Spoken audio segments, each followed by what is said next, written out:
মানে বাংলাদেশে এই পর্যন্ত আমরা যে ধর্ষকের খুব দৃষ্টান্তমূলক শাস্তি দেখতে পেয়েছি ওই রকমও না, আমরা এখন পর্যন্ত মানে দৃষ্টান্তমূলক কোনো শাস্তি দেখতেই পাই নাই। সো এই জায়গায় গেলে মানে আবার দেখা যায় যে যে ধর্ষিতা হয়েছে তাকে সামাজিকভাবে অনেক হয়রানির শিকার হতে হয় বা অনেক প্রশ্নের সম্মুখীন হতে হয়। তো এই ব্যাপারগুলো বন্ধ, অলরেডি অনেক আইন আছে ধর্ষকের বিরুদ্ধে, নারী নির্যাতন বা শিশু নির্যাতন, শিশু হয়রানি এসব থেকে। কিন্তু আমরা এখন যেটা চাচ্ছি সেটা হচ্ছে ইমপ্লিকেশন হোক, মানে আমরা একটা মানে সবার সামনে একটা প্রকাশ্য শাস্তি চাচ্ছি যে না, অ্যাটলিস্ট আমরা একটা ধর্ষকের শাস্তি দেখতে পাচ্ছি চোখের সামনে।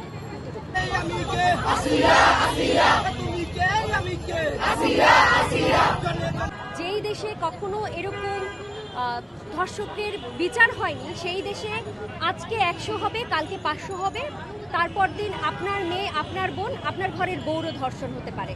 তো সেই ক্ষেত্রে আমাদের এমন কোনো বিচার হওয়া প্রয়োজন যেই বিচারের ফলে ধর্ষক এবং ধর্ষণ করতে পারে এরকম মানুষের মানসিকতার পরিবর্তন যেন হয়। সেই জন্য আমাদেরকে এমন বিচারের আওতায় আনতে হবে, একজন ধর্ষককেও যদি আমরা দৃষ্টান্তমূলক শাস্তি দিতে পারি তাহলে যারা ধর্ষণ করার মানসিকতা অথবা মানসিক বিকারগ্রস্ত যারা আছে তাদের কিছুটা হলেও বিবেকটা নড়ে উঠবে অথবা আমাদের দেশের একটা দৃষ্টান্ত স্থাপন করতে পারি। সেটি আসলে বাংলাদেশের সরকারের ব্যর্থতা। তারা এই ব্যাপারটি বাংলাদেশে এখন কেন বেশি আমরা দেখতে পাচ্ছি সেটা হচ্ছে আইন শৃঙ্খলা বাহিনী এবং বাংলাদেশ সরকারের ব্যর্থতা। তারা হচ্ছে এই ব্যাপারটিকে গুরুত্ব সহকারে দেখছে না। এখানে পলিটিক্যাল কিছু ইস্যুজও আছে, যেমন ধর্ষণ যে আগেও হতো না এরকমটা কিন্তু নয়।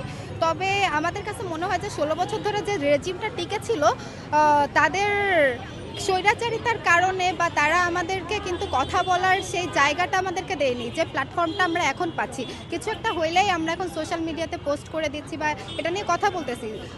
গত 16 বছর কিন্তু আমরা এটা নিয়ে তেমন একটা কথা বলতে পারিনি, যার কারণে আমার মনে হয় যে ধর্ষণটা হতো, তবে হচ্ছে কি আমাদের সেটা খুব নজরে আসতো না। আপনারা মিডিয়া হয়তো সেটা প্রচার করতে ঠিক একটা পারতেন না।